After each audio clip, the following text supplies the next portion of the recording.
మనం బైబిల్ తెరిచి లూకా సువార్త 5వ అధ్యాయము 1 నుంచి చదువుతాం. లూకా సువార్త 5వ అధ్యాయం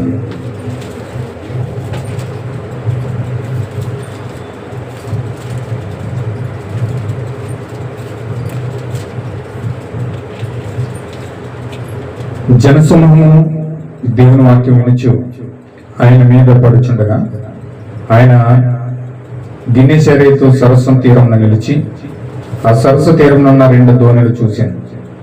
జాలరులు వాటిలో నుండి దిగి తమ వలలను కడుగుచుండేది.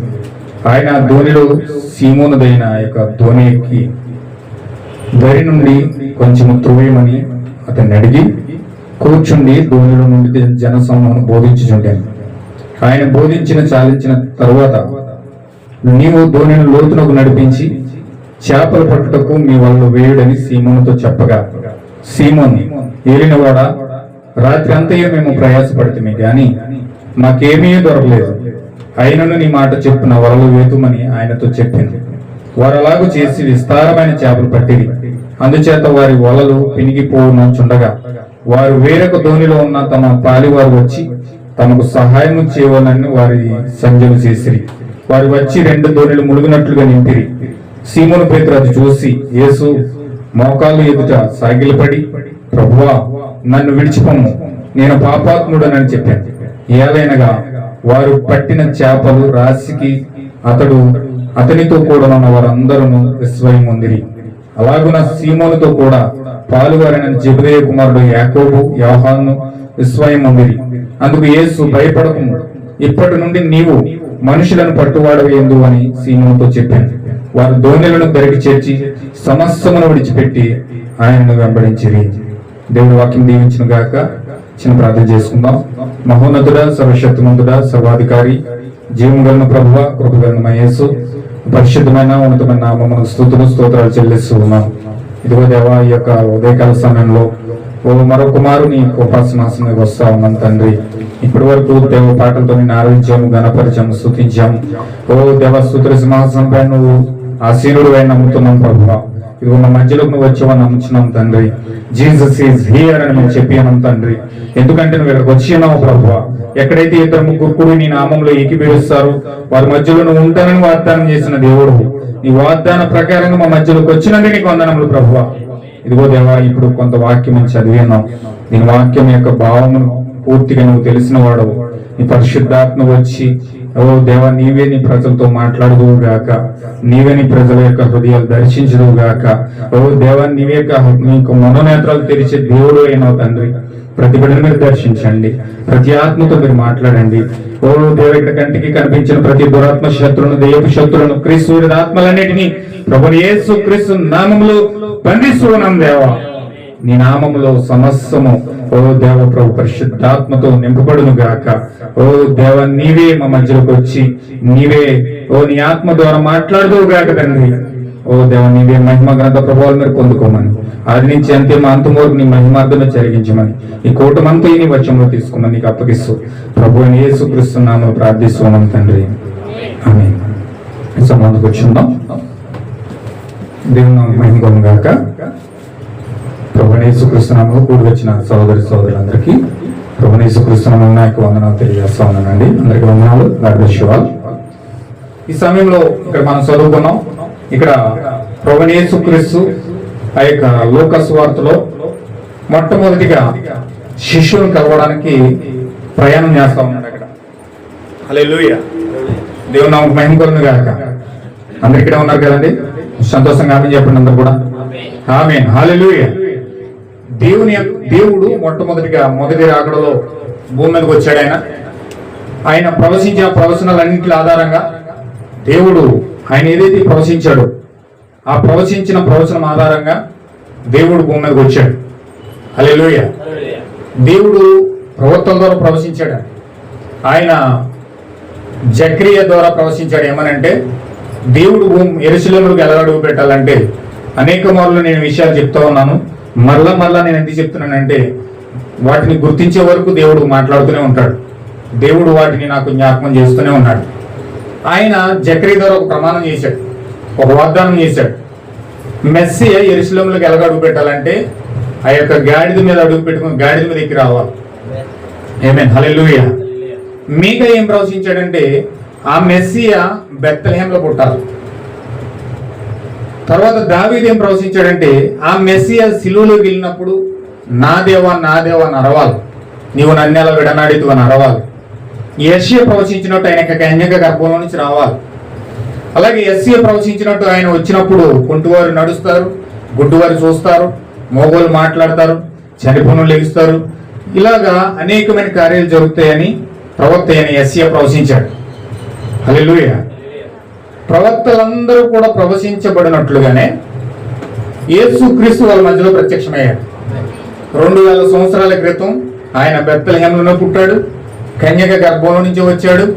ఆ యొక్క గాడిదని ఎక్కువ వస్తా ఉన్నాడు యెరూషలేములోకి. ఆయన కుంటివారికి కాలు ఇస్తున్నాడు, గుడ్డివారికి చూపిస్తున్నాడు, చనిపోయిన లేపుతున్నాడు, మోగోళ్ళకు మాటిస్తున్నాడు. ఈ కార్యాలన్నీ కూడా జరుగుతూ ఉన్నాయి. అయితే ఇక్కడ జరిగే అంశం ఏంటంటే ఇప్పుడు ఆయన మొట్టమొదటిగా మెస్సియా యొక్క రాకడ భూమి జరుగుతున్నప్పుడు ఆయన యెషయా గ్రంథం 8:16 చెప్పబడినట్లుగా ఆయన శిష్యులను ఏర్పాటు చేసుకోవాలని యెహోవా యొక్క శిష్యులను యేసుక్రీస్తు కలుస్తున్నట్లుగా మనం అక్కడ చూస్తూ ఉన్నాం. చూడండి ఒకసారి యెషయా గ్రంథం మనం ఒకసారి చూస్తే 8:16 చూడండి. 8:16 ఈ ప్రమాణ వాక్యములను కట్టుము, ఈ బోధన ముద్రించి నా శిష్యులకు అప్పగింపుము అని ఇక్కడ యెషయా గ్రంథంలో యెషయా ప్రవచించాడు.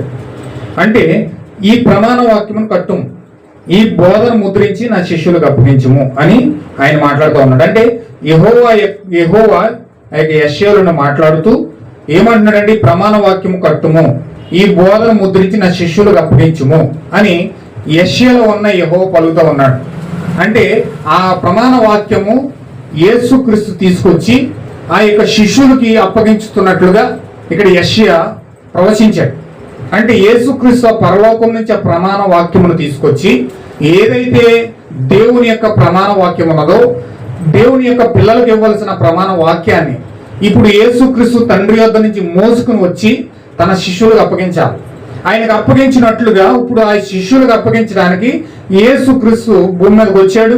భూమి మీదకి వచ్చి ఇప్పుడు ఆ శిష్యులు కలవడానికి ఆ యొక్క ప్రాంతంలోకి వస్తూ ఉన్నాడు ఆయన. ఇప్పుడు లూకా సువార్త 5:5 మనం చూస్తే వారు ఆ శిష్యులు ఎక్కడ ఉన్నారంటే వాళ్ళందరూ కూడా జాలర్లు అయి ఉన్నారు. ఆ జాలర్లు అక్కడ ఏం చేస్తున్నారంటే పేతురు, ఆంద్రేయ, యోహాను వీళ్ళందరూ కూడా ఏం చేస్తున్నారంటే పాపం రాత్రి అంతా కష్టపడ్డారండి. వాళ్ళు రాత్రి అంతా వేటాడారు, కానీ ఒక్క చేప కూడా వారికి పడలేదు. వాళ్ళు పడలేదు, ఒక్క చేప కూడా పడలేదండి. అయితే చాలా కష్టపడ్డారు వాళ్ళు. నైట్ అంతా తిరిగి సముద్రం అంతా తిరిగి వేటాడి అలిసిపోయి గొట్టు మీదకి వచ్చి ఆ నావ ఆ గొట్టు పక్కన అక్కడ పెట్టి వాళ్ళు ఏం చేస్తున్నారంటే ఆ యొక్క వలలు కడుక్కుంటున్నారట. ఆ గొట్టు మీద వలలు కడుక్కుంటున్నారట. వలలు కడుక్కున్న సమయంలో ఆ యొక్క ఆ సమయంలోనే ఒక ప్రభువైన యేసుక్రీస్తు దారంట వచ్చాడు. ఆమేన్, హల్లెలూయా. ఆ దారంట ప్రభువైన యేసుక్రీస్తు వచ్చి అక్కడికి ఎందుకు వచ్చాడంటే ఇప్పుడు ఆ సముద్రం పక్కనే పెద్ద కూటం, ఉద్యోగ కూటం, బహిరంగ కూటం అక్కడ అనౌన్స్మెంట్ జరిగింది. ప్రభువైన యేసుక్రీస్తు గొప్ప పాస్టర్ గారు వస్తా ఉన్నాడు. ఆ పాస్టర్ గారు ఇప్పుడు ఈ సముద్రం పక్కన ఒక అద్భుతమైన కూటం జరిగించబోతా ఉన్నాడు. ఒక అద్భుతమైన పబ్లిక్ మీటింగ్ ఇక్కడ పెట్టబోతా ఉన్నాడు, సువార్త కూటం. ఆ సువార్త కూటానికి అందరూ రావాలని అనౌన్స్మెంట్లు అయ్యాయి. అక్కడ అనౌన్స్మెంట్లు అయిన తర్వాత ఇప్పుడు ఆ యొక్క పాస్టర్ గారు ప్రభువైన యేసుక్రీస్తు ఆ యొక్క సముద్రం ఒడ్డుకు వచ్చాడు. ఇప్పుడు ఆ సముద్రం ఒడ్డుకు వస్తే అక్కడ ఇక్కడ ఇప్పుడు మనకి సభలు పెట్టాలంటే ఒక పెద్ద బలిపీఠముడు కడతాం, ఒక మంచి ముస్తాబు చేస్తాం, లైటింగ్లు పెడతాం, బాక్సులు పెడతాం, ఆ కటన్లు పెట్టి రకరకాలుగా డెకరేషన్లు చేసి ఎన్నో హడావిడి చేస్తాం మన సభలు పెడితే. కానీ దీని విషయం ఏంటంటే యేసుక్రీస్తు కూటం పెడితే కనీసం అక్కడ డెకరేషన్ చేసి కూడా లేరు, లైటింగ్ పెట్టి కూడా లేరు. అక్కడ ఆయనకి బాగోగులు చూసుకునే వ్యక్తులు లేరు. ఆ యొక్క పాస్టర్ గారిని ఆహ్వానించే వ్యక్తులు కూడా లేరు ఆ కూటానికి. అక్కడ మైక్ సిస్టమ్ లేదు, ఒక బలిపీఠం లేదు, ఏమి లేదు. ఇప్పుడు ఆయన మీటింగ్ మాత్రం ఏర్పాటు చేసేసాడు. ఆ మీటింగ్ ఏర్పాటు చేసేయాలని ఇప్పుడు బలిపీఠం ఏ విధంగా బలిపీఠం ఏర్పాటు చేయాలని ఆలోచిస్తే యేసుక్రీస్తు అనే పాస్టర్ గారు అక్కడికి వచ్చిన తర్వాత ఆ బలిపీఠం ఎక్కడ దొరుకుద్దా అని ఇలాగెలా చూస్తే మొత్తం అంతా వెతికినప్పటికీ ఆ పేతురు గారి నావ కనబడిందంట. హల్లెలూయా. ఇప్పుడు ఆయన కూర్చున్న బలిపీఠం ఏదంటే, ఆయన ప్రసంగించే ప్రసంగ వేదిక ఏదంటే ఆ యొక్క పేతురు గారి యొక్క నావ. హల్లెలూయా. ఇప్పుడు ఆ నావ దగ్గరికి వెళ్ళి ఆ యొక్క పేతురుతో మాట్లాడుతున్నాడు. కూటం నాకు ఒక 10 నిమిషాలు నువ్వు నీ యొక్క ఓడ అద్దెకిస్తావా అని అడిగాడు. అద్దె కదా, నాకు 10 నిమిషాలు ఒక కూటం పెట్టుకుంటే ఓడ ఒక 10 గంట అద్దెకిస్తే నాకు అద్దె వస్తుంది కదా అనుకున్నాడు. తెలియలేదు పాపం, ఈ యొక్క పేతురికి ఏం తెలియలేదు. అద్దె కోసం ఆలోచిస్తున్నాడు. నాకు అద్దె వస్తుంది కదా పడవిస్తే, సరే ఒక గంటే కదా తీసుకోండి, మేము రాత్రి అంతా చాలా కష్టపడ్డాం, ఇప్పుడు మేము ఒడ్డుకు వచ్చాం, ఇప్పుడు మాకు పనేం లేదు, ఇప్పుడు మేము వేటకెళ్ళం, ఇంకా మీరు కావాలంటే వాడుకోండి అని చెప్పి ఆ పేతురు గారు పడవని యేసుక్రీస్తుకి అద్దెకిచ్చారు. హల్లెలూయా. అద్దెకిచ్చి అద్దెకు వాడుకోమన్నాడు. అద్దెకు వాడుకొచ్చిని ఆ పక్కకి వెళ్ళి పేతురు అంటున్నాడంట ఆంధ్రేయతో, ఆంధ్రేయ వీళ్ళందరూ కూడా మాట్లాడుకుంటున్నారండి పక్కకి వెళ్ళి, ఈయన కొత్త బతుకుల్లా ఉన్నాడు, ఏమైనా కొత్త విషయాలు అని చెప్తాడేమో, మనం ఈ కూటంలో ఉండి కొన్ని విషయాలు నేర్చుకుందాం, మన సన్నిహితుల సభ ఉంది, అన్న ఉన్నారు, కైపో ఉన్నారు, అయితే మనం ప్రతిసారి ఆ మందిరంలోకి వెళ్తా ఉన్నాం కదా, ఈయన ఏదో కొత్త బోధకులాగా ఉన్నాడు, అసలు ఏం చెప్తాడు విందాం, ఈ మీటింగ్లో మనం కూడా కూర్చొని ఏకీభవిందాం అని చెప్పేసి పేతురు గారు ఆంధ్రేయులు అందరూ మాట్లాడుకుని ఆ కూటంలో కూర్చున్నారట. ఏమైనా హల్లెలూయా. ఇది చక్కగా చిన్న ఒక చిత్రంలాగా దేవుడు ప్రవక్త వర్ణించి చాలా చాలా చక్కగా ఈ యొక్క కథాంశాన్ని దేవుడు ప్రవక్త ద్వారా మాట్లాడుతూ ఉన్నాడు. కొంచెం జాగ్రత్తగా మీరు దీన్ని ఆలోచిస్తే కొన్ని విషయాలు మీకు అర్థమవుతాయి. ఇప్పుడు ఆ యొక్క పేతురు అద్దె కోసం ఆలోచించాడు, ప్లస్ ఇంకోటి ఏంటంటే ఈయన ఏదో కొత్త బోధకులుగా ఉన్నాడు, కొన్ని విషయాలు చెప్తే మనం విందాం అని చెప్పేసి వాళ్ళందరితో మాట కలుపుకొని ఆ అందరినీ కూడా సభలోకి వచ్చి పెట్టి పేతురు కూడా అందరూ కూర్చున్నాడట. హల్లెలూయా. ఇప్పుడు ప్రసంగం మేము మొదలు పెట్టాడు యేసుక్రీస్తు. అక్కడ యేసుక్రీస్తు ప్రసంగం మొదలు పెట్టాడు. చాలా అద్భుతమైన ప్రసంగం చేశాడు. అక్కడ చాలా అద్భుతమైన ప్రసంగం చేసిన తర్వాత ప్రసంగం అంతా విన్నాడు. విన్న తర్వాత పేతురు గారు ఏం చేశాడంటే ఆ యొక్క మీటింగ్ లో వాక్యం విన్న తర్వాత సరెండర్ అయిపోయాడు. హల్లెలూయా. ఇతను ఎంత చూస్తే కనీసం 30 సంవత్సరాలు కూడా లేవు, ఎంత అద్భుతమైన ప్రసంగం చేస్తాడేంటి, ఎంత బాగుందండి ప్రసంగం, చాలా బాగుంది, ఒక అద్భుతమైన ప్రసంగం చేస్తున్నాడు ఆయన. నా హృదయం అత్తుకుంటుంది, నా హృదయం తాగుతుంది, ఆయన ప్రసంగం ఏంటంటే నాకు కన్నీళ్ళు వస్తున్నాయి. అమ్మో ఈయన మామూలు వ్యక్తి కాదని చెప్పేసి వాళ్ళందరితో చెప్తున్నాడంట, ఈయన ప్రసంగం నాకు నచ్చిందయ్యా, ఈయన మాట్లాడే తీరు నాకు నచ్చింది, ఈయన ప్రసంగించే విధానం నాకు నచ్చింది అని చెప్పేసి వెళ్ళిపోయి అప్పుడే వాళ్ళ ప్రసంగం చేసేస్తాడంట. పేతురు అప్పుడే ప్రసంగం మొదలెట్టేశాడు పక్కనున్న వ్యక్తులకి. హల్లెలూయా. అయితే ఇక్కడ చూడండి అక్కడ ఏం జరుగుతుందో. చదివిన లేఖనాలు బట్టి ఈ సమయంలో యేసు పరిచర్య బాగా ప్రసిద్ధిగాంచింది. దాదాపు 70% ఆయన పరిచర్య దైవిక స్వస్థత పైనే ఉన్నది. తన అధికారాన్ని చూపించడానికి ఆయన ప్రజలను స్వస్థపరచలేదు, కానీ ఆయన లేఖనాలు నెరవేర్చడానికి ప్రజలను స్వస్థపరుస్తూ ఉన్నాడు. వారిలో చాలా మంది ఆయన ఎదుకు వచ్చి మేము సూచక్రియలు కోరుకుంటున్నాం అని అడిగినప్పుడు ఆయన, వేషధారులారా, మీరు ఆకాశ వైఖరి వివేచింప నిరుగుదురు గాని ఈ కాలం యొక్క సూచనలు వివేచింపలేరు. ఉదయమున ఆకాశం ఎర్రగాను మబ్బుగాను ఉన్నది కనుక నేడు గాలివాన వచ్చినని చెప్పుదురు కదా అని అన్నాడు. అయితే ఆయన, ఇప్పుడు మీరు దాన్ని గుర్తించగలిగితే మీరు ఆయన దినములు తెలుసుకోవాలి, ఎందుకంటే ప్రవక్తలు ఇలా చెప్పారు, కుంటివాడు దుప్పివాడే గంతులు వేయను, మోగవాని నాలుక పాడును అని యెషయా చెప్పాడు. భూమి మీదకి దేవుని కుమారులు మెస్సీయగా వచ్చినప్పుడు ఖచ్చితంగా ఈ కార్యములు జరుగుతాయి అని ప్రవక్తలు ప్రవచించారు. ఈ చివరి కాలంలో కూడా మెస్సియా ప్రవక్త అయిన ఏలియాగా వస్తాడని లేఖనం చెప్తుంది. గనుక ఆ ఏలియా వచ్చాడు. దేవుని మహిమ కలుగును గాక. ఇక్కడ ఏమంటున్నాడు చూడండి ప్రవక్త, ఆయన లేఖనాలతో పోల్చుకుంటా ఉన్నాడు. ఇప్పుడు యెషయా ఏమని ప్రవచించాడంటే, కుంటివారు దుప్పువలే గంతులు వేస్తారు, మోగవాని నాలుగు పాడుతుంది అని యెషయా పలికాడు. భూమి మీద దేవుని కుమారుడు మెస్సేగా వచ్చినప్పుడు ఖచ్చితంగా ఈ కార్యాలు జరుగుతాయి. అంటే దేవుడు మెస్సేగా భూమిపైకి వచ్చినప్పుడు అండి ఖచ్చితంగా కుంటివారు నడుస్తారు, గుడ్డివారు చూస్తారు, మోగవాళ్ళు మాట్లాడతారు, చనిపోయిన వారు లేచిపోతారు. అనేకమైన అద్భుతమైన కార్యాలు అక్కడ జరుగుతాయి. ఎప్పుడండి? మెస్సియా, దేవుడు మెస్సేయగా అనగా క్రీస్తుగా భూమి మీదకి వచ్చినప్పుడు ఈ కార్యాలన్నీ జరుగుతాయి. అంటే ఇక్కడ ఈ చివరి కాలానికి కూడా దేవుడు ఏలియాను వాగ్దానం చేశాడు. ఇప్పుడు ఏలియా కూడా వచ్చినప్పుడు ఏం జరుగుతుందంటే రెండవ రాకడలో క్రీస్తుగా భూమిపైకి మెస్సియా భూమిపైకి క్రీస్తుగా వచ్చినప్పుడు కూడా ఈ కార్యాలు జరగాలి. ఎంతమందికి అర్థమవుతుందన్నమాట అండి? కొంచెం జాగ్రత్తగా మీరు అర్థం చేసుకోవాలి. ఇప్పుడు మెస్సియా వచ్చినప్పుడు ఈ కార్యాలు జరగాలి. 2000 సంవత్సరాల క్రితం మెస్సియా వచ్చినప్పుడు అక్కడ కుంటివారు నడుస్తూ ఉన్నారు, గుడ్డివారు చూస్తూ ఉన్నారు, మగవాళ్ళు మాట్లాడుతున్నారు, చనిపోయిన వారు కూడా లేచిపోయారు, పక్షవాయువు కలిగిన వాళ్ళు అమాంతంగా లేచి పరుపెత్తుకుని వెళ్ళిపోయారు, స్వస్థపరచబడ్డారు. అనేకమైన కార్యాలు. ఆకాశం కూడా సరిపోదండి ఆయన చేసిన కార్యాలు రాయడానికి. అంత గ్రంథం కూడా సరిపోదంట. కొన్ని కార్యాలు గ్రంథం కూడా రాయలేదండి. ఆయన చెప్తున్నాడు లాస్ట్లో ఒక గ్రంథంలో చెప్తా ఉన్నాడు ఒక ఆయన. ఏం చెప్తున్నాడంటే ఆయన చేసిన కార్యాలు లోక సోదరు లోక గారు చెప్తున్నాడు అన్నమాట. ఏమని చెప్తున్నాడంటే ఈ యొక్క ఆయన చేసిన కార్యాలు కనుక చెప్తే రాస్తే గ్రంథాలు సరిపోవట. ఆకాశము పుస్తకంగా మలిసినా సరే ఆకాశం సరిపోదట. అనేకమైన కార్యాలు ప్రభువు యేసుక్రీస్తు జీవితంలో జరిగాయి. కానీ అన్ని కార్యాలు రాయలేదండి. వాళ్ళు ఏదైతే కొన్ని ఇంపార్టెంట్స్ అనుకున్నారో, కొన్ని చెయ్యాలనుకున్నారో, చెప్పాలనుకున్నారో అవి మాత్రమే చెప్పారు. దేవుని యొక్క పరిశుద్ధాత్మ ఏవైతే ప్రేరేపించిందో అవి మాత్రమే రాశారు. మిగతా ఏవి కూడా వాళ్ళు రాయలేదు. అయితే ఇక్కడ ఏం జరుగుతుందంటే మెస్సియా భూమిపైకి వచ్చినప్పుడు ఇది జరగాలండి.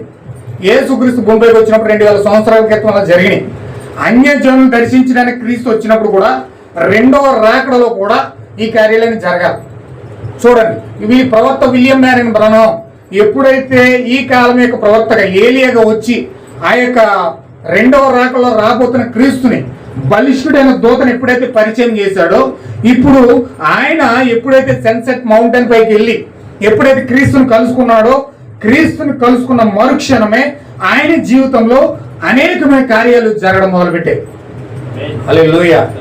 హడ్డీ రేట్ దగ్గరికి వెళ్ళాడు. హడ్డీ రేట్ దగ్గరికి వెళ్తే ఒక్కొక్క విషయం చెప్పాడు. హడ్డీ రేట్ దగ్గరికి వెళ్ళి ఒక విషయం చెప్పాడు. ఏమని చెప్పాడంటే, హడ్డీ, నేను పలకబడిన మాట ద్వారా పలికినప్పుడు, ఈ విధంగా ఉడతలు సృజించబడినప్పుడు నేను ఉడత కలుగును గాక అన్నాను. దేవుడు చెప్పమన్నాను నాతో. ఉడత నీకేం కావాలని అడిగాడు. నేను ఉడతలు కావాలన్నాను. ఉడతలు కావాలంటే ఎక్కడ కావాలని అడిగాడు ఆయన. ఉడతలంటే సహజంగా పచ్చని చెట్ల మీద ఉంటాయి, మంచి పచ్చగా ఉన్న చెట్ల మీద ఉంటాయి, ఎండిపోయిన కొమ్మల మీద ఉడతలు కనపడవండి. అయితే ఈయన దేవుడు మాట్లాడుతున్నాడా లేకపోతే ఇంకెవరైనా మాట్లాడుతున్నారా అర్థం కాక ఆయన ఏమన్నాడంటే నాకు ఉడతలు ఎండిపోయిన కొమ్మ మీద కావాలన్నాడు. ఎండిపోయిన కొమ్మ మీద కావాలనుకున్నప్పుడు ఆ ఉడత సేమ్ ఆ ఎండిపోయిన కొమ్మ మీదే పెద్ద అడవి ఉడత ఆ కొమ్మ మీద ఉంది.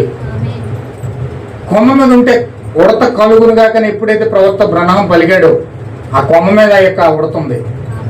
అతను కళ్ళు నిలుపుకున్నాడు. నిజమా ఉత్తిదే కళ అనుకుంటున్నాడు. ఈయన కళ అనుకుని నేను పలికాను ఉడత రావడం ఏంటి అని చెప్పి కళ్ళు నిలుపుకుని మరలా చూశాడు.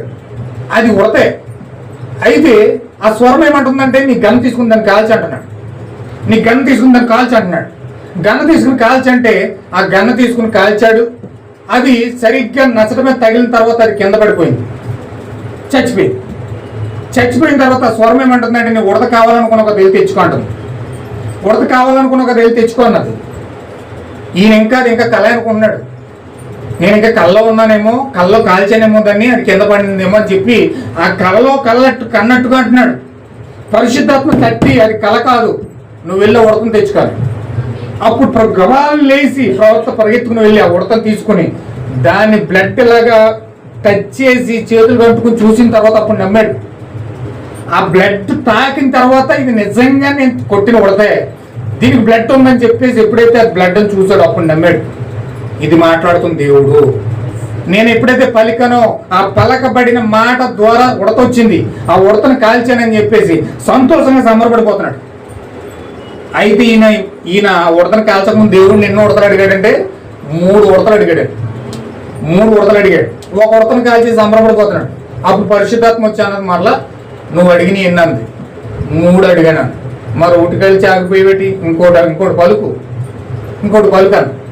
మళ్ళీ ఇంకో చోట ముళ్ళున్న కాడ పలికాడు. అక్కడ మళ్ళీ ఉడతుంది. అలా 3 ఉడతలు కాల్చుకుని ఆ 3 ఉడతలు పట్టుకుని నేరుగా హడ్డీ రైట్ ఇంటికి వెళ్ళాడు. హడ్డీ రైట్ ఇంటికి వెళ్తే హడ్డీ రైట్తో మాట్లాడుతున్నాడు. హడ్డీ, ఈరోజు దేవుడు నన్ను అభిషేకించాడు. దేవుడు ఏదైనా తోటలో ఆదాముని ఎలాగైతే అభిషేకించాడో అలాగే ఈరోజు నన్ను అభిషేకించాడు. ఆమేన్, హల్లెలూయా. ఆదాము కూడా పలకబడిన మాట ద్వారా చెట్లు కలుగును కాకుండా చెట్లు వచ్చాయి. ఏమి సృష్టిస్తే అది సృష్టించబడాయి. చెట్టు అడ్డు వస్తే చెట్టు లేచి ఆ యొక్క నాకు అడ్డొచ్చో పక్కన నిలబడంటే చెట్టు లేచి పక్కన నిలబడేది. పలకబడిన మాటకు లోబడేవి. సింహమా ఇటురా అంటే సింహం వచ్చి ఆ యొక్క ఆదామును ఎక్కించుకొచ్చి మొత్తం అడివంతా తిప్పేది. ఆ పలకబడిన అధికారం ఈ రోజు మరలా దేవుడు పునరుద్ధరించాడు. ఆమేన్, హల్లెలూయా. ఇప్పుడు ఆ శక్తి దేవుడు మరలా రిస్టోర్ చేశాడు. ఆ ఏదేనులో కోల్పోయిన ఆ పలకబడిన మాట, ఆ అధికారము దేవుడు మరలా దానిని రిపీట్ చేశాడు నా జీవితంలో. ఇది ఇప్పుడు జరిగింది. స్వయంగా నేనే పలికి ఉడతను పలికి దేవుడు పలకమన్నాడు, పలానా చోట పలికాను. ఆ ఉడతను పలికమన్నప్పుడు ఆ ఉడత అక్కడే ఉంది. నేను దాన్ని కాల్చాను. నేను అది కళ అనుకున్నాను. కానీ దేవుడు ఆ పలకబడిన మాట ద్వారా దాన్ని నెరవేర్చాడు. రక్తం పట్టుకునేదాకా నేను నమ్మలేదు. అయితే రక్తం పట్టుకున్నాక ఇది నిజమే అని నమ్మి ఆ ఉడతలు 3 ఉడతలు ఇచ్చాడు దేవుడు. ఇవో నీ దగ్గర పట్టుకొచ్చానని చెప్పేసి ఆ ప్రసంగం చేస్తా ఉన్నాడు. హడ్డీ రైట్కి ఎప్పుడైతే ఆ మెసేజ్ అంతా చెప్తా ఉన్నాడు, హడ్డీ రైట్ ఏం చెప్తుంది తెలుసా? హడ్డీ రైట్ ఏమన్నా తెలుసండి? బ్రహ్మం, నీ అభిషేకం నాకు తెలుసు. నీ మాటను నేను నమ్ముతున్నాను. నువ్వెప్పుడు సత్యము తప్ప అబద్ధమును చెప్పలేదు. ఒకవేళ నువ్వు జరగకపోయినా చెప్పినా సరే నేను నమ్ముతాను. ఎందుకంటే అది నీ మాట చెప్పున జరుగును గాక. అది నీ మాట చెప్పు నేను నమ్ముతున్నాను. నువ్వేదైతే చెప్పావో, ఏ అభిషేకంతో అది చెప్తున్నావో అది నీ మాటగా నేను అది దేవుడు నీలో ఉండే అభిషేకాన్ని పంపిస్తున్నాడని నేను నమ్ముతున్నాను అని ఎప్పుడైతే హడ్డీ రైట్ చెప్పిందో పరలోకంలో ఉన్న అభిషేకం అంతా ఒకేసారి హడ్డీ రైట్ మీద దిగిపోయిందని. హల్లెలూయా. పరలోకంలో ఉన్న అభిషేకం అంతా ఎప్పుడైతే హడ్డీ రైట్ మీద దిగిందో ఇప్పుడు ప్రవక్త ఒత్తిడి చేస్తున్నాడు. ఏమైనా ఒత్తిడి చేస్తున్నాడో తెలుసండి? నీకేం కావాలి? ఇప్పుడు అభిషేకం అంతా నీ మీద ఉంది. నీకేం కావాలి? నీ ఇల్లంతా బంగారం అయిపోలా? చెప్పు. మాట పలికితే ఇల్లంతా బంగారం అయిపోతుంది. ఆ క్షణంలో ప్రవక్త మంచి అభిషేకం ఉన్నాడు. ఇల్లంతా బంగారం అయిపోను కాకుండా ఆమె ఇల్లంతా బంగారం అయిపోతుంది. వాస్తవంగా అలాగే ఆమె వాళ్ళమ్మ నాన్న లక్క పక్షవాయువుతో బాధపడుతున్నారు. పక్షవాయు రోగంతో అంటే పారాలసిస్ రోగంతో బాధపడుతున్నారు. వారికి స్వస్థత కావాలా? వారికి దేవుడు స్వస్థత కలుగును దాకా ఒక మాట పలికితే వాళ్ళందరూ కూడా లేచి యవనస్తుల్లో పరిగెత్తారు. దేవుడు అక్కడ స్వస్థత చేయడానికి సమర్థుడై ఉన్నాడు. మంచి అభిషేకం ఉన్నాడు. ప్రవక్త మాట్లాడుతున్నాడు. ఆ స్వస్థత కావాలా? చెప్పు. దేవుడు ఏం చేయమంటండి? ఇల్లంతా బంగారం అయిపోవాలా? నీకు చాలా అప్పులు ఉన్నాయి, చాలా సమస్యలు ఉన్నాయి, చాలా భయంకరమైన వేదనలు ఉన్నాయి, చాలా కన్నీటితో నింపబడ్డావు. ఇవన్నీ కూడా తొలగిపోయి సంతోషంగా నేను చేయాలా? ఏం చేయమంటావు చెప్పు. నీకు ఆస్తి కావాలా? డబ్బు కావాలా? బంగారం కావాలా? ఆరోగ్యం కావాలా? ఏం కావాలి? కోరుకో అని చెప్పి మహా ఒత్తిడి చేస్తున్నాడు ప్రవక్త హడ్డీ రైట్ని. అక్కడ ఒత్తిడి జరుగుతున్న సమయంలో అక్కడ ఏం జరుగుతుందో చూడండి. దేవుడు నాకు మహిమ కలుగును గాక. దేవుని యొక్క అభిషేకము ఆ యొక్క హడ్డీ రైట్ పని ఉన్నది. ఈ అభిషేకం ఉన్న హడ్డీ రైట్ ఏం కోరుకుంటుందో తెలుసండి? నాకు బంగారం కావాలనో, లేకపోతే ఇల్లంతా బంగారం అయిపోవాలనో, లేకపోతే నాకు డబ్బు కావాలనో, లేకపోతే ఆస్తి కావాలనో, లేకపోతే అమ్మ నాన్నలకి ఆరోగ్యం కావాలనో ఆమె కోరుకోవట్లేదు. ఎందుకంటే అమ్మ నాన్న అక్క అందరూ కూడా బాప్టిజం పొందేశారు. వాళ్ళు చనిపోతే పరలోకం వెళ్ళిపోతారని నిశ్చయిత ఉంది. బాప్టిజం పొందారు, చక్కగా ఆత్మతో నింపబడ్డారు. ఖచ్చితంగా వీళ్ళ ఆత్మలో రక్షించబడ్డారు కాబట్టి ఖచ్చితంగా వీళ్ళు చనిపోతే పరలోకం వెళ్తారని వీళ్ళకి ఆశ ఉంది. డబ్బు కావాలని కోరుకుంటావా అని అడుగుతున్నాడు. బంగారం అయిపోవాలని కోరుకుంటున్నాడు. అప్పులన్నీ సమస్యలన్నీ తీరిపోవాలా? ఏం కావాలి నీకు అని అడుగుతూ ఉన్నాడు. ఈమె ఏం చేసింది తెలిసింది? అభిషేకంతో ఉన్న స్త్రీ బ్రహ్మం నాకు డబ్బు వద్దు, ఆశ వద్దు, అంతస్తులు వద్దు. నా యొక్క తల్లిదండ్రులు అంటారా, వాళ్ళు బాప్టిజం పొందారు, చక్కగా రక్షించబడ్డారు. వాళ్ళు ఇప్పుడు చనిపోతే పరలోకం వెళ్ళిపోతారు. కానీ రక్షించబడని నాకు 2 కుమారులు ఉన్నారయ్యా. రక్షించబడని నాకు 2 కుమారులు ఉన్నారు. వాళ్ళు పరిస్థితి చూస్తుంటే నాకు చాలా భయం వేస్తుంది. వాళ్ళంటండి ప్రతిరోజు కూడా తాగేసి ఇంటి మీద దాడి చేసి అల్లరి చేసి చాలా భయంకరంగా కిరాతకంగా ఇంట్లో ఉంటా ఉన్నారు. వాళ్ళు రోడ్ల మీదకి వెళ్ళి రకరకాలుగా భయంకరంగా జీవిస్తూ ఉన్నారు. చాలా భయంకరంగా వాళ్ళ వల్ల రోజు గొడవలకు వెళ్ళవలసి వస్తుంది. ఈమె రోజు తగులుకు వెళ్ళవలసి వస్తుంది. ఈమె రోజు సందేశి చెప్పుకోవాల్సి వస్తుంది. ఈమె ఆ బాధ పడలేక వారి కోసం మొరపెడుతుంది, ప్రార్థిస్తుంది. అయితే నేను ఎన్నో మార్లు ప్రార్థించాను నా కుమారుల కోసం. దేవుడు ఈనాటికి నా ప్రార్థన అంగీకరించాడు. నాకు రక్షించబడిన 2 కుమారులు ఉన్నారు. వాళ్ళు రక్షించబడితే నాకు అది చాలు అని చెప్పేసి అంటుందంట. హల్లెలూయా. అదే టైంలో నేను ఉంటే ఎలా ఆలోచిస్తామండి? ఆ ప్రవక్తే అభిషేకించబడి వచ్చి నీకు బంగారం కావాలా, నీ ఇల్లంతా బంగారం అయిపోవాలా, నీకు డబ్బు కావాలా, నీకు ధనం కావాలా, నీకు ఆస్తులు కావాలా, నీకు అంతస్తులు కావాలని అడిగితే మనం ఏం కోరుకుంటామండి? వెంటనే మనకు లేనిపోయిన సమస్యలన్నీ గుర్తొచ్చేస్తాయి. ఎక్కలేని సమస్యలని గుర్తొచ్చేస్తాయి. ఎన్ని చెప్పాలని చెప్తాం మనం. కానీ హటిరేట్ ఒక అభిషేకంతో ఉన్న స్త్రీ కాబట్టి, ఒక పరిశుద్ధాత్మతో అభిషేకించబడిన స్త్రీ కాబట్టి ఆమె ఏం చేస్తుందో తెలుసండి? ఆ యొక్క కుమారుల యొక్క రక్షణ కోరుకుంటా ఉంది. హల్లెలూయా. నిజమైన అభిషేకం కలిగిన వ్యక్తి ఇతరులను ఎంతసేపు కూడా వాళ్ళ ఆత్మలు విడిపించడానికి ప్రయాసపడతాడు తప్ప భూ సంబంధంగా అతను ఎంతసేపు పోరాడడానికి ప్రయత్నం చేయడానికి. ఒకవేళ ఆ విధంగా నువ్వు ఉంటున్నావు అంటే నీలో ఆత్మ లేదని అర్థం. నీలో పరిశుద్ధాత్మ లేకపోతే నువ్వు అసలు ఆత్మ కోసం పోరాడదు. ఆత్మ కోసం అసలు దాహమే ఉండదు నీకు. అసలు ఆత్మ కోసం అసలు నీకు మెలకువే ఉండదు. హల్లెలూయా. అయితే ఇక్కడ హటిరైటు ఆ యొక్క ఆత్మలు చెడిపోవడం చూసి ఎప్పుడైతే భారంతో ప్రార్థన చేసిందో వాళ్ళంటండి తాగేసి బ్రాందీగా పెట్టిన మూలం కూర్చుని పక్క నవ్వుతూ ఒరే ఆడంట ఉడతలు కలుగు చేసాడట, మాట ఏదో పలికాడట, ఉడతలు వచ్చేసినాయంట. మా అమ్మ పిచ్చిది, అది మెంటల్ది, మాటలు చెప్తే నమ్మేసి అక్కడ కన్నీరు కాచేస్తుంది. వీళ్ళకి పని పాట లేదు, ఇదే పని. మనం చూడు, కాయే ముందే మన ప్రాణం, ముందే మన జీవం అని ముందుకాయలు చూపించుకుంటూ హేళన చేసుకుంటూ వాళ్ళిద్దరిని చూసి ఆ మూలకెళ్ళి పక్క నవ్వుకుంటూ ఉన్నారట. హల్లెలూయా. దేవుని నామమున మహిమ కలుగును గాక. చూడండి, దేవుని కార్యం జరిగేటప్పుడు, దేవుని చిత్తం నెరవేరేటప్పుడు, ఒక ఆత్మలో రక్షించబడినప్పుడు దేవుని ఆత్మ కోసం పోరాడిన వారు, ప్రార్థించిన వారు అలాగే హేళనైపోతారు. అలాగే హేళన పోలైపోతారు, నవ్వులు పోలైపోతారు. 10 మంది చూసి నవ్వుతూ ఉంటారు. రకరకాలుగా లోకం చాలా అపహాస్యం చేస్తుంది, అవహేళన చేస్తుంది, భయంకరంగా నిందిస్తుంది, వేధిస్తుంది, రకరకాలుగా నిందలు వేసి మాట్లాడుతుంది.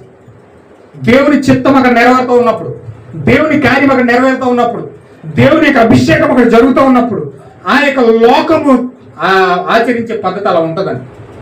లోకము వేసే నిందలు అలా ఉంటాయి. అపహాస్యం చేస్తారు, హేళన చేస్తారు, నిందలు వేస్తారు, రకరకాలుగా మాట్లాడతారు. దెయ్యం అలా ప్రవర్తిస్తుందండి దేవుని యొక్క అభిషేకం ముందు. అయితే ఎప్పుడైతే అభిషేకం ప్రవర్త మీదకి వచ్చిందో దేవుడు మరింత ఎక్కువ అభిషేకం ప్రవర్తతో నింపినప్పుడు ఏమన్నాడు తెలుసండి? నిన్ను నేను అడిగినప్పుడు నువ్వు ధనం అడగలేదు, ఐశ్వర్యం అడగలేదు, అంతస్తులు అడగలేదు, ఆస్తులు అడగలేదు, బంగారాలు అడగలేదు. దేవునికి ఏది ఇష్టమో నీవు ఈ రోజు ప్రభు యొక్క సన్నిధిలో అడిగావు. హల్లెలూయా. హడ్డిరేడు దేవుడు యొక్క హృదయాన్ని దీవించును గాక. నిజంగా చాలా అద్భుతమైన హృదయం అండి అది. దేవుడికి ఏది ఇష్టమో అది అడిగిందంట. ఆమెకి ఇష్టమైంది అడగలేదు కానీ దేవుడికి ఇష్టమైంది అడిగిందంట. దేవుడికి ఇష్టమైంది ఏంటంటే విరిగి నలిగిన హృదయంతో ఆత్మల కోసం మొరపెట్టడమే దేవునికి ఇష్టమైన బలి. ఆమేన్. హల్లెలూయా. ఆ యొక్క పని హడ్డిరేట్ చేస్తా ఉంది. ఇప్పుడు ఆమె యొక్క ఎప్పుడైతే మాట అడిగిందో హడ్డిరేట్ మాట చెప్పున, నీ మాట చెప్పున, నీ హృదయంలో నీ హృదయ వాంఛ యెహోవా నామములో తీర్చబడును గాక అన్నాడు. ఏమేన్ హల్లెలూయా. ఎప్పుడైతే నీ మాట చెప్పున జరుగునుగా కానీ మాట పలికాడు, వెంటనే ఏమైందో తెలుసండి, ఆ తాగుతున్న భయంకరంగా హేళన చేస్తున్న ఆ యొక్క ఇద్దరు కుమారులు మెట్లు మించి దొల్లుకుంటా వచ్చి ఆ యొక్క తల్లి ప్రవర్త యొక్క కాలు మీద పడిపోయి పశ్చాత్తాపడి ఏడుస్తున్నారండి. ఇప్పుడు నన్ను క్షమించండి, నేను తిరిగి మాట్లాడాను. దెయ్యం యొక్క ఆత్మతో అభిషేకించబడి మాట్లాడాను, ఆ త్రాగుడు ఆత్మతో అభిషేకించబడి మాట్లాడాను. భయంకరంగా నేను క్రూరునే దేవుని యొక్క ఆత్మను శోధించాను. నన్ను క్షమించండి, నన్ను పశ్చాత్తాపడి ఎలుగెత్తి ఏడ్చి పశ్చాత్తాపడి వాళ్ళు యేసుక్రీస్తు బాప్తిజం పొందారట. ఆమేన్ హల్లెలూయా. యేసుక్రీస్తు నామములో బాప్తిజం ఎప్పుడైతే పొందారో ఇప్పుడు అమెరికాలో పెద్ద పెద్ద సేవకులు ఉన్నారు. వాళ్ళు ఆ రోజు అంత భయంకరంగా హేళన చేసి విరోధంగా మాట్లాడిన వారు దేవుని యొక్క అభిషేకం వచ్చేటప్పటికి వాళ్ళు ఎప్పుడైతే పశ్చాత్తాపడి దేవుడి సన్నిధిలో వాళ్ళు పశ్చాత్తాపడి దేవుని యొక్క పాపములను ఒప్పుకుని దేవుని యొక్క సన్నిధిలో యేసుక్రీస్తు బాప్తిజం పొందారు, వెంటనే పరిశుద్ధాత్మ ఆవరించింది. హల్లెలూయా. చూడండి, దేవుని యొక్క రాకడ, ఈ యొక్క ఏలియా ఏదైతే పరిచయం చేసిన బలిష్ఠమైన దూత యొక్క అభిషేకం, ఆ రాకడ విలియం బ్రాన్హామ్ ఎప్పుడైతే జరిగిందో అక్కడ తాగుబోతులు నీతిమంతులుగా మారిపోయారు. హల్లెలూయా. విలియం బ్రాన్హామ్ ఒక్కసారి జవహర్లాల్ నెహ్రూ టైంలో 1954లో ఇండియాలో మహాలక్ష్మి గ్రౌండ్లో ముంబై ప్రాంతం తీసుకొచ్చాడు. ముంబై ప్రాంతం తీసుకొచ్చినప్పుడు అక్కడ ఏం జరిగిందో తెలుసండి, ఒక గుడ్డివాడు పుట్టుకతోనే గుడ్డివాడు అయిపోయాడు. అతనికి దేవుని యొక్క ఆత్మ ద్వారా అభిషేకించబడి ఆ గుడ్డివాడికి దేవుడు కళ్ళు ఇచ్చాడు. హల్లెలూయా. ఫిన్లాండ్ లో బాలుడు చచ్చిపోయాడు యాక్సిడెంట్ అయ్యి. 12 సంవత్సరాల కుర్రాడు స్కూల్కి వెళ్తున్నప్పుడు ఒక 300 వేగంతో వచ్చిన కారు గుద్దేసింది. 300 వేగంతో వచ్చిన కారు ఎప్పుడైతే గుద్దేసిందో ఆ బాలుడు కాళ్ళు ఏమో అవతల పడ్డది, ఈ కాలు ఏమో అవతల పడ్డది, ఆ చేతులు ఇంకో చోట పడ్డాయి, పొట్టలో పేగులు బయటకు వచ్చేసి ఆ మన్ను ఒకటే రోడ్డు మీద ఉంది. తలకాయలు ఎక్కడ పడ్డది, విడిపోయింది. కాలు ఎక్కడ పడ్డది, ఆ కాలు ఎక్కడ పడ్డది, కాలు 2 చేతులు 2 కాళ్ళు లేవు, ముక్కలు అయిపోయింది. పొట్టలో పేగులు బయటకు వచ్చేసి ఆ బాలుడు అక్కడ పడిపోయాడు. బాలుడు అక్కడ పడిపోయిన తర్వాత ఆ యొక్క ఫిన్లాండ్ మీటింగ్స్ కోసం బయలుదేరి ఆ యొక్క ఫిన్లాండ్ మీటింగ్స్ కోసం బయలుదేరితే ఆ యాక్సిడెంట్ అయినప్పటికీ మొత్తం ట్రాఫిక్ అంతా జామ్ అయిపోయి 1 కిలోమీటర్ మేర మొత్తం ట్రాఫిక్ అంతా నిలిచిపోతే ఆ దారంటనే విలియం బ్రాన్హామ్ వెళ్తా ఉన్నప్పుడు పరిశుద్ధాత్మ కారులో ఉన్నప్పుడు పరిశుద్ధాత్మ వచ్చి ఏమని చెప్పిందంటే, నీకు 4 సంవత్సరాల క్రితం ఒక దర్శనం ఇచ్చాను, ఆ దర్శనం నీ బైబిల్ వెనకాల రాసుకున్నా చూడండి. ఆ 4 సంవత్సరాల క్రితం దర్శనం వచ్చినప్పుడు ప్రవక్త బైబిల్ వెనకాల రాసుకున్నాడంట. బైబిల్ వెనకాల రాసుకున్నాడు దర్శనాన్ని. ఆ పరిశుద్ధాత్మ వచ్చి ఎప్పుడైతే బయలుపరిచిందో ఆ యొక్క బైబిల్ వెనకాల చదవమన్నప్పుడు బైబిల్ వెనకాల తీసి చదువుతున్నాడు. ఏమని చదువుతున్నాడు అంటే, ఫిన్లాండ్లో 12 సంవత్సరాల బాలుడు యాక్సిడెంట్ అయి చనిపోతాడు. ఇప్పుడు ఆ బాలుడికి ఈ యొక్క విలియం బ్రాన్హామ్ ఎప్పుడైతే వెళ్ళి ప్రార్థన చేస్తాడో ఆ బాలుడు అక్కడికక్కడే బ్రతుకుతాడు. ఇప్పుడు ఆ యొక్క బైబిల్ వెనకాల రాసుకున్నాడు. అది బైబిల్ వెనకాల రాసుకుని ఎప్పుడైతే చదివాడో ఇప్పుడు వెంటనే అభిషేకించబడి పరిశుద్ధాత్మ కారులను దిగమని. కారులు దిగిన తర్వాత అతను ఆ యొక్క ట్రాఫిక్ నెట్టుకుంటూ అలా లోపలికి వెళ్ళి ఆ బాలుడి దగ్గరికి వెళ్ళారు. ఆ బాలుడు పొట్టలో పీగులు బయటకు వచ్చేసి ఆ కాలు అక్కడ, ఈ కాలు అక్కడ, అవన్నీ పడ్డాయి. ఎక్కడ పడున్నాయి. యాక్సిడెంట్ అయితే పోలీసులు వచ్చేదాకా ఎవరు ముట్టుకోదండి, కేసు అవుతుందండి. అయితే అక్కడ బాలుడు అలా పడున్నాడు. ఇప్పుడు అక్కడికి వెళ్ళి ఈ యొక్క వ్యక్తి చూసినప్పుడు ఆ దర్శనంలో ఏ షర్ట్ వేసుకుంటాడని, ఏ టీ షర్ట్ వేసుకుంటాడని ఉందో ఆ టీ షర్ట్ వేసుకున్నాడు, ఆ కలర్ టీ షర్టే ఉన్నాడు. ఏ నిక్కర్ వేసుకుంటాడని ఉందో అదే నిక్కర్ వేసుకుని ఉన్నాడు. ఆ బాలుడు ఎన్ని సంవత్సరాలు ఉన్నాడో అన్ని సంవత్సరాలు అక్కడ ఉన్నారు. సేమ్ దర్శనం ప్రకారంగా ఎగ్జాక్ట్లీ ఆ యొక్క కుమారుడు అలా ఉన్నాడు. దాన్ని కన్ఫర్మ్ చేసుకున్న ప్రవక్త అప్పుడు మాట్లాడుతున్నాడు. ఏమని మాట్లాడాడంటే, ఈ బాలుడు నాకు 4 సంవత్సరాల క్రితం దర్శనం వచ్చింది, ఇప్పుడు ఇలాగే అవుతుంది అని చెప్పి నాకు దర్శనం వచ్చింది. ఈ బాలుడికి నేను ప్రార్థన చేస్తే ఈ బాలుడు ఇప్పుడు ఇక్కడ బ్రతుకుతాడు. ఒకవేళ బ్రతికితే ఈ బాలుడు బ్రతికినందుకు ప్రభువుని యేసుక్రీస్తు బ్రతికించాడని ఎంతమంది ఇక్కడ నమ్ముతారు అని చెప్పి అడిగారు. చుట్టుపక్కల అందరూ పకాలేసి నవ్వారు. ఆ బాలుడు కాలేం అక్కడ పడ్డది, కాలు ఇక్కడ పడ్డది, పొట్ల పేగులు బయటకు వచ్చేది, చచ్చిపోయాడు కుర్రాడు. ప్రార్థన చేస్తే బ్రతకడం ఏంటి? మెంటలా నీకు ఏమన్నానే? చచ్చిపోయాడు ఆ కుమారుడు చచ్చిపోయాడు, పొట్టలో పేరు బయటకు వచ్చేసి అసలు ఏమాత్రం డాక్టర్లు కూడా బతికించలేరు. నీ వల్ల ఏమవుతుంది అని చెప్పి చాలా భయంకరంగా మాట్లాడడం మొదలుపెట్టారు. హేళన చేస్తున్నారు అక్కడ. చూడండి, దేవుడి కార్యం ఒక పక్క జరుగుతూ ఉంటే, అభిషేకించబడిన ప్రవర్త ఒక పక్కన ఉంటే, వీళ్ళు భయంకరంగా హేళన చేయడం మొదలుపెట్టారు, భయంకరంగా నిందలేయడం మొదలుపెట్టారు, భయంకరంగా అపహాస్యం చేయడం మొదలుపెట్టారు. అప్పుడు మీరు అపహాస్యం చేస్తే అపహాస్యం చేసుకుంటారు, మీ పని. కానీ నా పని దేవుని చిత్తం నెరవేర్చడం. దేవుని యొక్క మాట చెప్పున, దేవుని యొక్క దర్శనం ఏదైతే ఇచ్చాడో, దేవుని యొక్క దర్శనం చెప్పున, దేవుని యొక్క మాట చెప్పున, పరిశుద్ధాత్మ నేను ఇక్కడ పంపించి ఏదైతే ప్రేరేపించిందో ఆ మాట చెప్పున చెప్తా ఉన్నాను. మీరు ఎంతమంది యేసుక్రీస్తుని ఈ క్షణంలో ఈ బాలుడు లేచి నుంచి ఉంటే ఎంతమంది నమ్ముతారండి? కొంతమంది చేతులు ఎత్తారు, మేము నమ్ముతామని. ఖచ్చితంగా బాలుడు ఇక్కడ లేస్తే మేము నమ్ముతామని చేతులు ఎత్తారు. అప్పుడు ఆయన ఏం చేశాడు తెలుసు? నా కాలు ఆ చేతులన్నీ దగ్గర పట్టుకొచ్చాయి, అన్ని పక్కన పెట్టి ఆ పొట్టలో పీకలు లోపల పెట్టి, ప్రభు అయిన యేసుక్రీస్తు నామములో ఈ యొక్క కుమారుడు జీవించును గాక ఆయన ఎప్పుడైతే పలికాడో టప టప టప ఎండనే ఎముకలు అతుకున్నట్టుగా ఆ బాలుడు అలా అతుక్కుపోయి లేచి నిలబడ్డాడు. అలాగా ఇర్మియా కాలంలో, యెహెజ్కేలు కాలంలో చచ్చిపోయిన ఎండుల ఎముకలు ప్రవక్త యొక్క శల్యం ఎప్పుడైతే తాకుని ఆ ఎముకలు అలాగ అతుక్కుని ఎలాగైతే మనిషి అలా నిలబడ్డాడో, సేమ్ అదే రూపంలో ఇర్మియా యెహెజ్కేలు కాలంలో జరిగినట్లుగానే ఆ ఎముకలన్నీ అలాగ అతుక్కుపోయి అప్పటికప్పుడు ఆ బాలుడు అలా నిలబడ్డాడు. హల్లెలూయా. ఒక మనిషి, ఒక సామాన్యమైన మనిషి అయితే ఆ కార్యం చేయలేడండి. ఆ ప్రార్థన చేస్తే ఒక సామాన్యమైన విలియం బ్రహ్మం దేవుడు కాదు. విలియం బ్రహ్మం ఒక మనిషి, కానీ ఆయనలో ఉన్న ఈ బలిష్ఠుడైన దూత ఆ పిల్లని బాలుని లేపేశాడు. ఆమేన్, హల్లెలూయా. అప్పుడు ఎప్పుడైతే ఆ బాలుడు అలా బ్రతికాడో అక్కడ అందరూ కూడా ఆశ్చర్యపోయి వాళ్ళందరూ కూడా ప్రభుని యేసుక్రీస్తు నామమును ఘనపరిచారు, స్తుతించారు. దేవుని నామమున మహిమ కలుగును గాక. ఆ రోజు ప్రభుని యేసుక్రీస్తు 2000 సంవత్సరాల క్రితం ఎటువంటి కార్యాలు చేశాడో అదే మెస్సీయ మరలా రెండో రాకలో దిగొచ్చు కూడా మరలా అదే కార్యం చేస్తా ఉన్నాడు. ఆమేన్, హల్లెలూయా.